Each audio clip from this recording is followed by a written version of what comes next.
This Canna Intel 420 report is presented solely for educational and informational purposes, offering a grounded examination of how cannabis chemistry behaves when it is altered outside the boundaries of what the plant itself creates.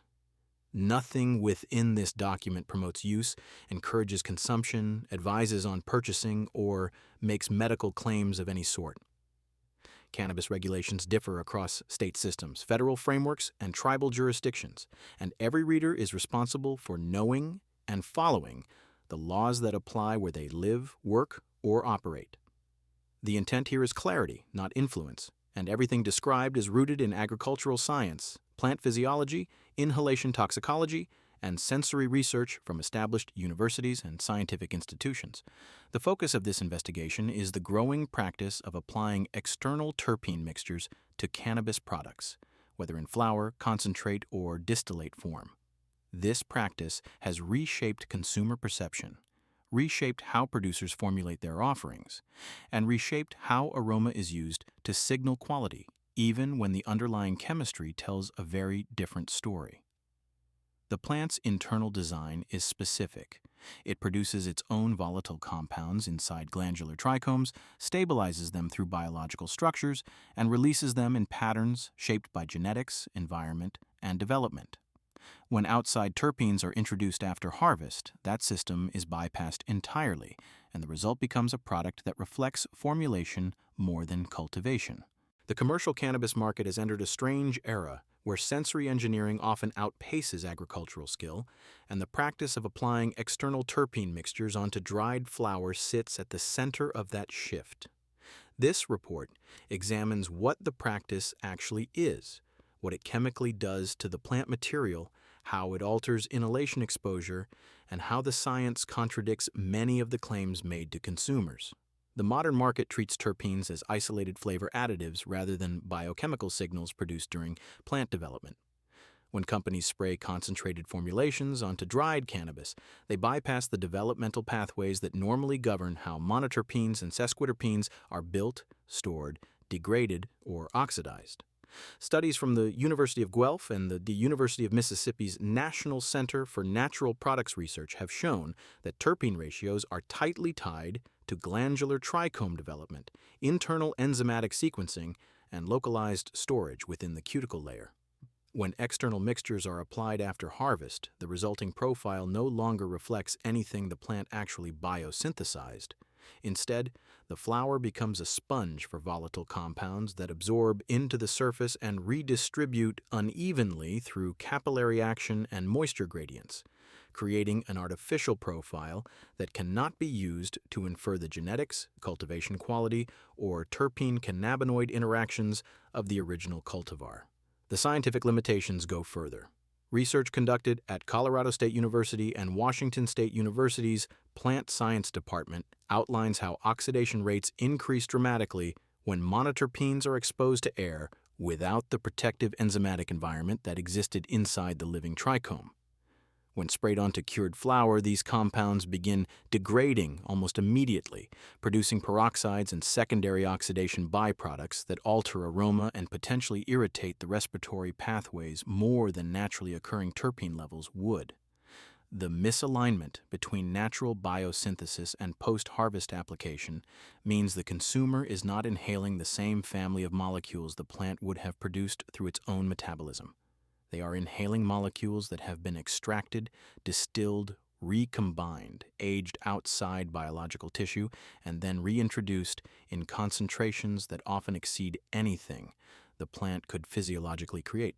Industry data collected by state-level testing laboratories, including work published by Oregon State University's Global Hemp Innovation Center and analytical reports from Steep Hill and SC Labs, shows that sprayed flower frequently displays terpene totals that appear unnaturally high and chemically imbalanced.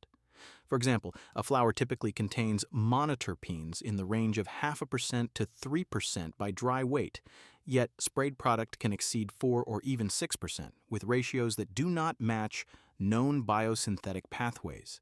These discrepancies show up clearly in gas chromatography and mass spectrometry results, where the breakdown of monoterpenes like limonene, myrcene, and terpinolene no longer aligns with the cultivar's genetic signature. In sensory analysis studies run at the University of British Columbia's School of Environmental Health, subjects rated sprayed flower as sharper, more solvent-like, and more diffusively aromatic than naturally high terpene cultivars. This difference reflects volatility rather than genetic expression, and volatility alone does not indicate potency, quality, or desirable effects. What customers are often responding to is intensity rather than authenticity. This distinction matters because external terpene saturation can distort the relationship between cannabinoids and volatiles. Cannabinoid behavior inside the human body is influenced by dose, metabolism, receptor affinity, and individual tolerance, not the artificial aromatic load placed onto the plant. Institutions such as the University of California, San Diego's Center for Medicinal Cannabis Research have repeatedly emphasized that no controlled clinical trial has ever demonstrated therapeutic synergy between cannabinoids and terpenes at the exaggerated concentrations found in sprayed flower. Natural terpene expression may support certain sensory or experiential qualities, but artificially altering those concentrations post-harvest creates a product that is chemically divorced from anything the grower intended or the genetics imply. The cannabis industry continues to struggle with sensory inflation, potency inflation, and the erosion of consumer trust. And the use of external terpene mixtures is one of the clearest examples of how marketing pressure can pull the market away from evidence-based cultivation. By breaking down the chemistry, regulatory considerations, and inhalation implications using data from universities, agricultural research centers, analytical labs, and state regulatory bodies, the goal is to give the consumer a precise understanding of the issue without theatrics, embellishment, or commercial agenda. The expansion of terpene sprayed flower across legal markets raises a deeper question about whether there is any measurable effect beyond aroma intensity, and whether those effects justify the practice or simply create the illusion of sophistication without delivering anything meaningful to the consumer. Research conducted at the University of Colorado Boulder's Department of Integrative Physiology has demonstrated that volatile compounds introduced at unnaturally high concentrations do not follow the same absorption curves as the volatiles produced organically within the plant. Instead, they disperse rapidly, overwhelm olfactory receptors, and create a strong first impression without contributing to the pharmacological outcome in any predictable way. This distinction is crucial. A front-loaded sensory hit is not evidence of enhanced complexity, and the measurable impact on users remains inconsistent across controlled inhalation studies. The question of relevancy depends on whether the practice adds anything of substance to the plant's chemical or experiential profile.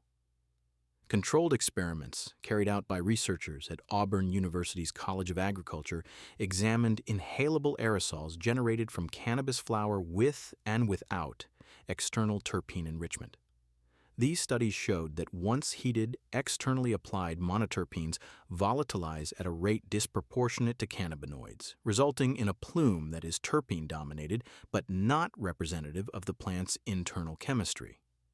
This means the user inhales a composition skewed by additives rather than by what the genetics or cultivation produced. The cannabinoids themselves do not bind more effectively to receptors in the presence of this artificial terpene load, and there is no evidence that the psychoactive experience becomes more nuanced or more beneficial. The enhancement is sensory only, and even that enhancement is fragile, degrading quickly as oxidation breaks down the sprayed material. Analytical data from Michigan State University's Department of Horticulture and Oregon State University's Crop and Soil Science program further confirms that external terpene application has no consistent agricultural justification.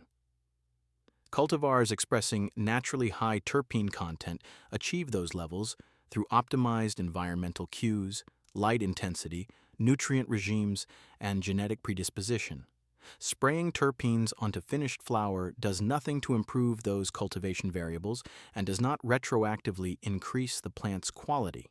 Instead, it masks the absence of such quality by offering an amplified but chemically misleading profile. From the standpoint of horticultural science, the practice is redundant. It does not improve yield, terpene biosynthesis, resin density, or cannabinoid production. It merely overlays a cosmetic solution on top of a biological system that has already completed its developmental cycle.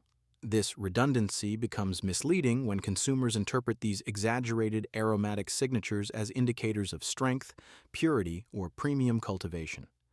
Testing laboratories, South Carolina labs, and Confidence Analytics have documented numerous cases where sprayed flower shows terpene totals that appear impressive on certificates of analysis but do not reflect any internal plant process. The inflated numbers influence purchasing decisions, create artificial tier systems in dispensaries, and push cultivators into a competitive race driven by sensory inflation rather than by genuine agricultural advancement. In market psychology research conducted by the University of British Columbia's Sauder School of Business, participants consistently equated stronger aroma with higher value even when the flower was identical, aside from external additives. The industry exploits this cognitive bias, and consumers are rarely informed that what they smell is not what the plant naturally produced. The practice also misdirects attention away from the structural issues affecting cultivation. When growers rely on external terpene mixtures to create a marketable product, the pressure to develop stable genetics, optimize environment, or refine post-harvest handling diminishes. This has already been observed in multiple legal states, where terpene-inflated flower occupies shelf space that would otherwise reward cultivar development or quality-driven horticulture. Reports from the University of California, Davis's Department of Plant Sciences emphasize the long-term risk. Markets conditioned to expect artificially intense profiles become less sensitive to natural expression, pushing breeders into a corner where authentic terpene diversity is overshadowed by manufactured exaggeration. The consumer learns to chase intensity instead of integrity, and the baseline for what good cannabis means shifts away from measurable agronomic excellence. The effects stemming from this practice are therefore not pharmacological but economic, psychological, and ecological. It alters market behavior, distorts consumer expectations, and suppresses the incentive to grow better cannabis rather than to modify poor cannabis after the fact. There is no data from any reputable agricultural or biomedical institution showing that sprayed terpenes create meaningful therapeutic or experiential benefits beyond superficial aroma enhancement. The relevance of the practice lies in how it manipulates perception, not in how it enhances the plant. It is an intervention that changes the presentation of cannabis without changing the cannabis itself, and in that sense, it is fundamentally misleading even when technically legal. Current scientific work on cannabis terpenes focuses almost entirely on compounds produced internally by the plant or on purified terpenes administered in isolation, not on mixtures sprayed onto finished flower. Research teams at the University of Otago and Victoria University of Wellington examined common cannabis terpenes at cannabinoid receptors and found that, at physiologically relevant concentrations, they did not meaningfully activate cannabinoid receptors, nor did they reliably alter the activity of tetrahydrocannabinol, cannabidiol, or the endocannabinoid known as 2-arachidonyl glycerol. A comprehensive review from investigators at the University of Lisbon's School of Pharmacy concluded that while full-spectrum extracts may sometimes outperform single-molecule preparations, the human evidence remains sparse, inconsistent, and confounded by multiple variables occurring at once. Crucially, none of these studies involve artificially boosting terpene content on dried flower through surface application. Animal studies that are often misused in marketing do not resemble real-world inhalation exposure. Researchers at the University of Sydney and Charles Sturt University demonstrated that extremely high doses of isolated terpenes, such as myrcene, limonene, and pinene, can produce cannabimimetic effects in rodents when administered through injection or oral delivery. These doses are hundreds of times higher than anything achievable on sprayed cannabis flower. These experiments confirm that terpenes are biologically active, but they do not justify the assumption that lightly coating dried cannabis, with a few additional milligrams of mixed terpenes will create new experiential or therapeutic outcomes in humans. The delivery routes, the concentrations, and the biological context are all fundamentally different. Safety literature on volatile terpene exposure consistently highlights respiratory concerns when concentrations exceed natural levels. A comprehensive review by researchers at Pusan National University cataloged both potential benefits and documented airway irritation from oxidized terpene byproducts.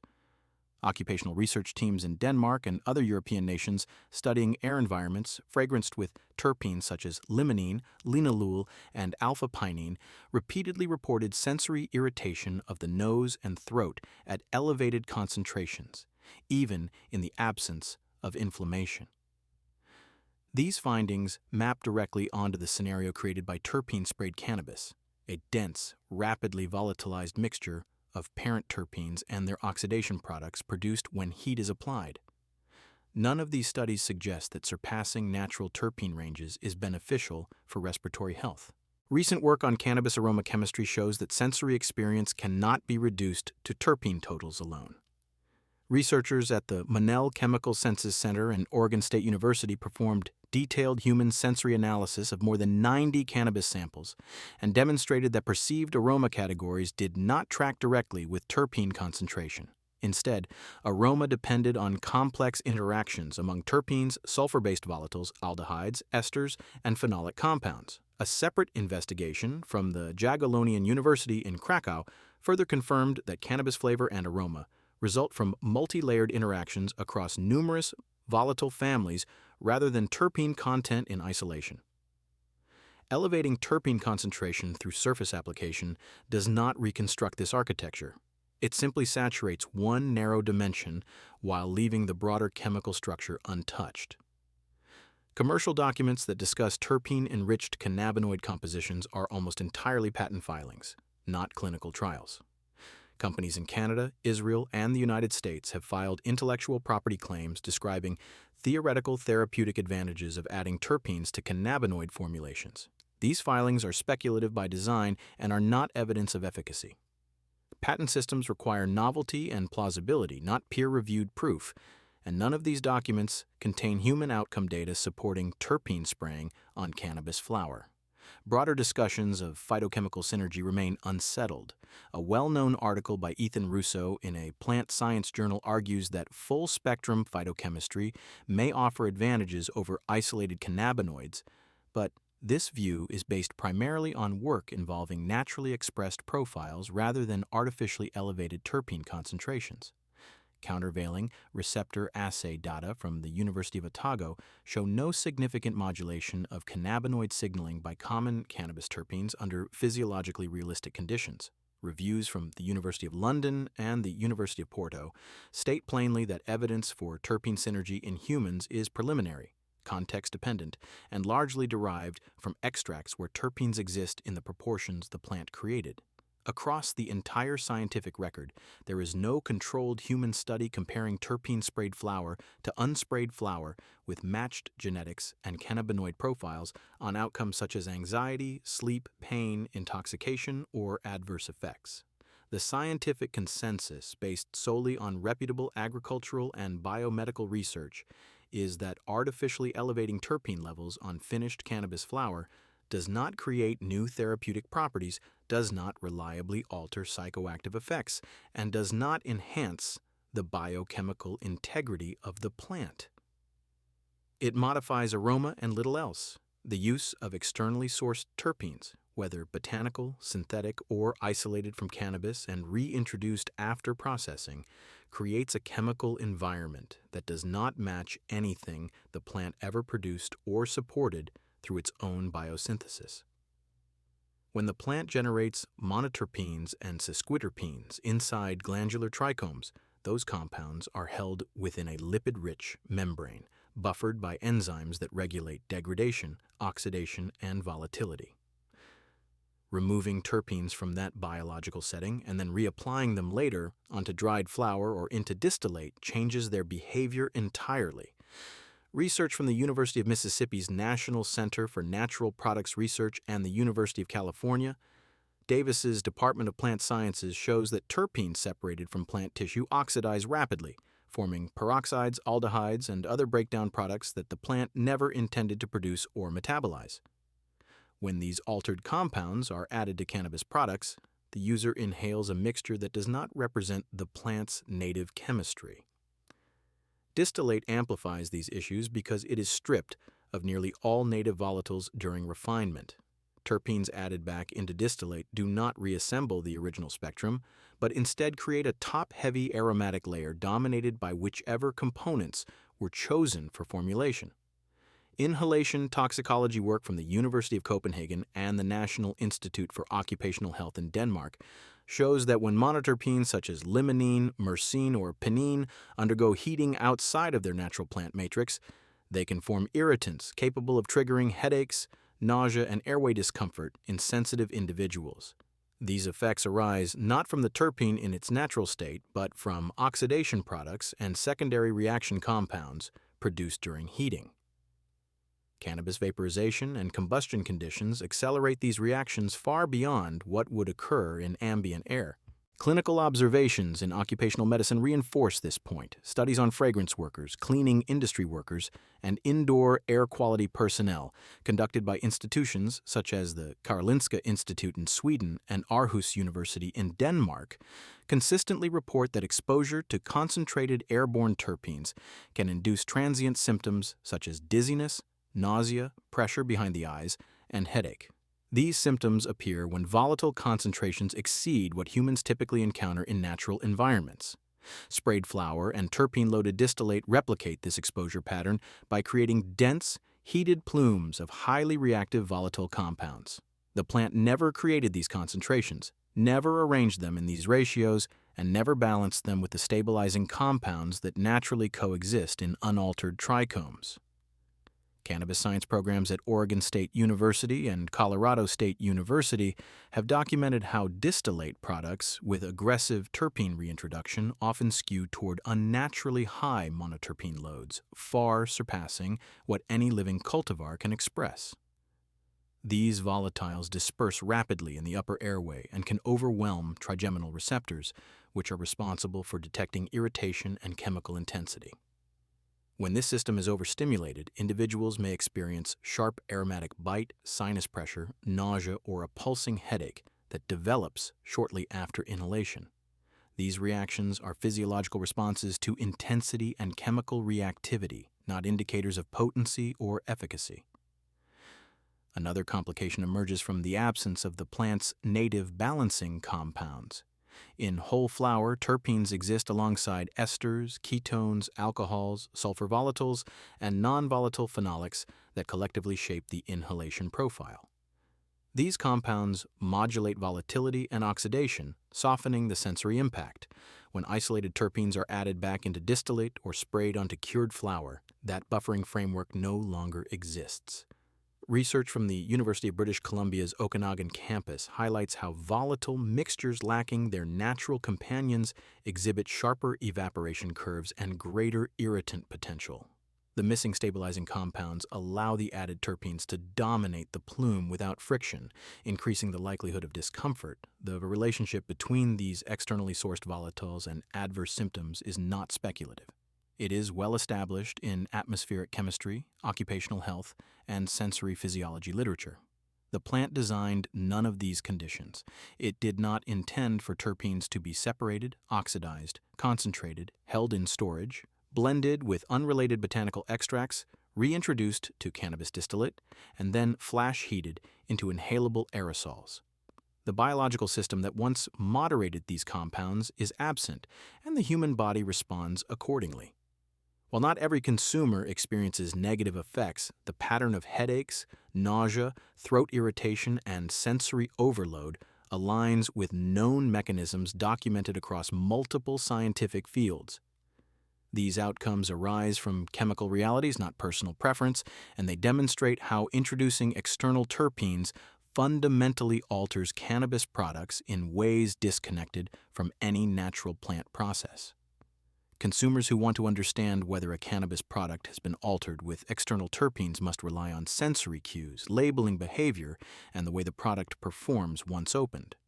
The goal is not to shame any product or praise another, but to equip people with enough awareness to navigate a market where aroma can be engineered and intensity can be manufactured without reflecting cultivation quality. One of the clearest indicators is an aroma profile that feels unnaturally forceful the moment the container is cracked. Cannabis flower, expressing its native chemistry, releases scent gradually as its internal moisture equalizes with the air around it. When terpenes have been added from an external source, the aroma is often sharp, immediate, and diffusive, filling the space in a way that exceeds what the plant itself would produce. This effect stems from concentrated monoterpenes saturating the surface of the bud rather than emerging from within the trichomes. If the scent seems disconnected from the physical structure of the flower, for instance, appearing overwhelmingly strong even when the buds feel dry or brittle, that can be a sign of outside enhancement. Another signal is imbalance. Natural cannabis expression carries texture in its aroma. Layered notes, subtle shifts between earthy, sweet, floral, woody, or sulfurous aspects. When terpenes are applied after harvest, the scent often becomes singular and overly clean, as though one dominant note has been painted across the entire flower. This happens because external mixtures are usually composed of only a few isolated components. The plant never sculpted this profile. It was imposed from the outside. If the smell resembles a commercial cleaning solvent, a candy-forward fragrance oil, or an air freshener more than a botanical resin, that difference is a meaningful observation. Visual cues can also help. Flour that has absorbed sprayed terpene sometimes displays an unusual sheen or slightly glossy surface due to residue settling on the exterior. Trichomes may appear darker or matted rather than crystalline and structured, since volatile oils soften the cuticle layer and cause the trichomes to slump. This is not definitive on its own, but combined with an overly aggressive scent, it contributes to the pattern. Consumers of distillate cartridges can look for signs during use rather than through smell alone. Distillate naturally has a neutral or faint aroma. If a cartridge releases an immediate perfume-like cloud that lingers in the air long after inhalation, this suggests a terpene load beyond what the plant produced. The vapor may feel sharper in the sinuses or create a prickling sensation in the throat. Distillate cannot replicate whole plant complexity through simple terpene reintroduction, so when the aroma feels disproportionate to the smoothness or depth of the vapor, the imbalance is telling. Labeling behavior is another piece of the puzzle. Products that emphasize very high terpene totals or list single compounds in isolation without referencing full-spectrum chemistry may have been formulated to create a sensory effect rather than to reflect natural expression. Some manufacturers disclose botanical terpenes added, while others rely on celebratory language describing enhanced flavor. Transparency varies widely, and absence of disclosure does not automatically confirm anything, but it is reasonable for consumers to treat unusually high aromatic intensity with caution when the labeling is silent. What matters most is that consumers learn to trust their own physiological responses. If a product causes sudden sinus pressure, slight nausea, eye-watering, or an immediate headache, these reactions are consistent with what inhalation toxicology literature describes when volatile concentrations exceed natural ranges. These responses are not moral judgments or brand criticism.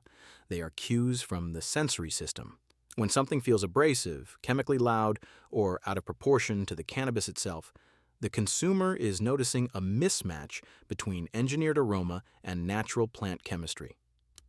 By recognizing the signs of externally enhanced aroma, individuals can make choices aligned with their own tolerance, physiology, and preferences, free from marketing pressure and sensory manipulation. The discussion around external terpene use often gets narrowed to simple preference, but the deeper reality is chemical, biological, and sensory. Bringing this report to a close requires pulling forward what has not yet been spoken clearly enough. The plant is a self-contained biochemical system, and when its architecture is bypassed, the results are neither neutral nor inconsequential. Research from the University of California, Davis, the University of Mississippi's Natural Products Program, and the Monell Chemical Senses Center all converge on the same principle. The living plant builds its aromatic identity through regulated enzymatic pathways, controlled storage structures, and cooperative interactions among dozens of volatile families. Removing that architecture and attempting to recreate it through external additives is not restoration, it is fabrication. One area that deserves explicit attention is the oxidation landscape created by free terpenes that have been stored, transported, and blended outside biological tissue. Studies from the University of Copenhagen and the Danish National Research Center for the Working Environment demonstrate that once terpenes leave their native matrix, they begin forming reactive compounds that are not present in fresh plant resin. These compounds include peroxides, epoxides, and small reactive aldehydes that appear when oxygen interacts with highly unstable monoterpenes. When heated in a joint, vaporizer, or cartridge coil, these oxidized volatiles shift again, producing entirely new inhalation chemistries that cannot be predicted by looking at the original terpene list on a label. This is the untold cost of enhancement, chemical unpredictability hidden beneath a pleasant aroma. Another area that merits expansion is the sensory confusion created when intensity is mistaken for authenticity. Work from Oregon State University, Colorado State University, and the University of British Columbia shows that natural cannabis aroma is not a single wave, but a woven structure built from terpenes, sulfur compounds, esters, ketones, phenolics, and trace volatiles that change through time as moisture redistributes through the flower. When external terpene mixtures are sprayed or blended into distillate, the result is a flattened signal that does not evolve. The aroma hits hard, then collapses because it was never tied to the slow unfolding that genuine trichome chemistry produces. This difference matters for education because it teaches consumers to interpret aromatic aggression as quality when, scientifically, it is often the opposite. One more area requires absolute clarity: the experiential consequences that occur not because the plant produced a certain chemistry, but because a product was altered after harvest. Headache, nausea, sinus bite, throat sting, or a sense of chemical heaviness are documented responses to concentrated airborne terpenes and their oxidation products in environmental health research. Institutions such as the Karolinska Institute in Sweden, Aarhus University in Denmark, and occupational medicine groups across Europe have cataloged these reactions for decades. These responses are not tied to cannabis specifically. They arise from volatile overload regardless of source. When cannabis products rely on terpene saturation to produce intensity, these same physiological pathways are activated, and consumers deserve to understand why. Before closing this report, it is important to point toward the bodies of scientific literature that allow readers to educate themselves further. Universities with long-established cannabis research programs, such as the University of Mississippi, Colorado State University, and Oregon State University, publish extensive work on plant chemistry, volatilization dynamics, and post-harvest biochemical behavior. Human sensory research from Monell Chemical Senses Center provides foundational understanding of aroma perception and volatile interactions. Inhalation toxicology literature from the University of Copenhagen and the Danish National Research Center for the Working Environment offers clear explanations for why high concentrations of airborne terpenes can cause irritation, discomfort, or headaches. Plant physiology research from the University of California, Davis demonstrates how trichomes synthesize and protect volatile compounds in ways that external additives cannot replicate. The purpose of this is not to moralize or prescribe. It is to remove confusion. Terpenes added after harvest do not behave like terpenes produced within living trichomes. They do not rebuild the biochemical story of the flower, they do not enhance therapeutic value, and they do not reassemble the ecological intelligence the plant used to build its own aromatic identity. They create a different product entirely, one shaped by formulation rather than cultivation. Education allows the consumer to recognize that distinction. Understanding the plant's own chemical logic reveals why authenticity feels different from alteration, why balance feels different from saturation, and why the body responds differently to a living system's architecture than to a recreated version held together by isolated components. When the goal is clarity, not marketing, the science speaks plainly. The plant knew what it was doing. The modifications came from elsewhere. This concludes the Kana Intel 420 analysis. Everything presented here is for educational and informational purposes only, offering a clear look at the chemistry, biology, and sensory science that shape how cannabis behaves when it is altered beyond what the plant itself created. Nothing in this report promotes consumption, encourages use, or advises on purchasing decisions, and nothing here should be interpreted as medical guidance. Laws governing cannabis vary widely between states, nations, and tribal jurisdictions, and all readers are expected to follow the regulations that apply where they live. Kana Intel 420 exists to clarify, not to sell. The goal is to strip away confusion, marketing noise, and inherited assumptions so that anyone engaging with this plant can understand what is natural, what is engineered, and what that difference means on a chemical and experiential level. Thank you for hearing me out. This has been a Kana Intel 420 report. The work continues, and so does the responsibility to approach cannabis with accuracy, transparency, and respect for the laws and scientific frameworks that govern it.